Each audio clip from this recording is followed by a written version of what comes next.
Captain, kwa niaba ya wachezaji, timu ndio hivyo iko tayari kwa ajili ya mchezo huo.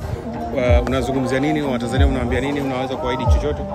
Kwanza kabisa ningependa kuwashukuru Watanzania, ningependa kumshukuru Mwenyezi Mungu kwa afya ambayo ametupa, na pia tunashukuru kwa rais wetu wa TFF kuweza kutuwezesha kuja Tanga na tumeweza kuweka kempu nzuri. Kwa leo ni siku yetu ya mwisho, tumefurahi, na leo tumefurahi siku yetu ya mwisho. Pia wameweza kuweka iftar kwa tumekula kwa pamoja, na pia tumeweza leo kupata dua kwa wazee wetu hapa Tanga. Tunawashukuru pia kwa upendo wao, Mungu awabariki.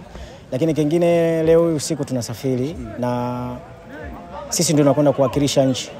Kwa hiyo Watanzania wanaamini uwezo wetu, wanaamini sisi tuliochaguliwa sio kwamba ni bora kuliko wengine ambao hawapo hapa, lakini sisi tuliochaguliwa kwa wakati huu tunatakiwa tukawakilishe taifa letu.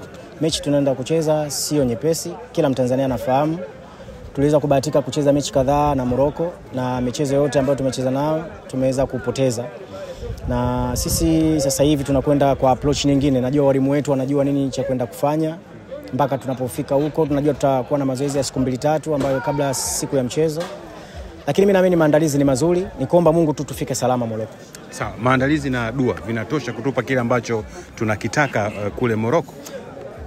Vyote vinaambatana, lakini kikubwa sisi wachezaji ndio tuna majibu yetu ya mwisho. Yaani sisi ndio tunawakilisha. Kwa hiyo tunapokanyaga uwanja ule tuna kama unavyoona leo tumekabidhiwa bendera. Ile bendera sio kama tumekabidhiwa tu kirahisi, tumekabidhiwa kwa sababu wanaamini kwamba hawa ndio wanakwenda kuwakilisha watu ambao wako nyuma yao. Kwa hiyo sisi kama wachezaji tunaamini tutakwenda kufanya vizuri huu mchezo. Mimi kwa imani yangu naamini jeshi langu tumejiandaa vizuri, na walimu pia wameweza kutuandaa vizuri. Bado tumebakiza siku chache za mchezo.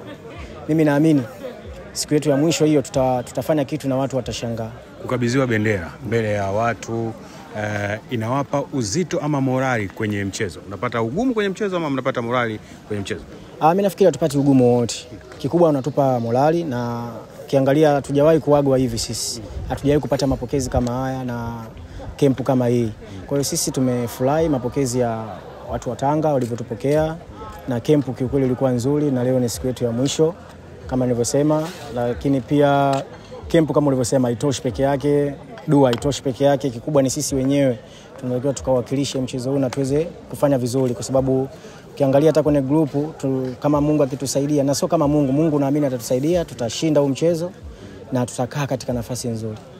Sawa, naweza kuahidi chochote wa Tanzania kutokana na mmejiandaa mikakati kwamba tunaitaka nafasi ya kwenda kombe la dunia?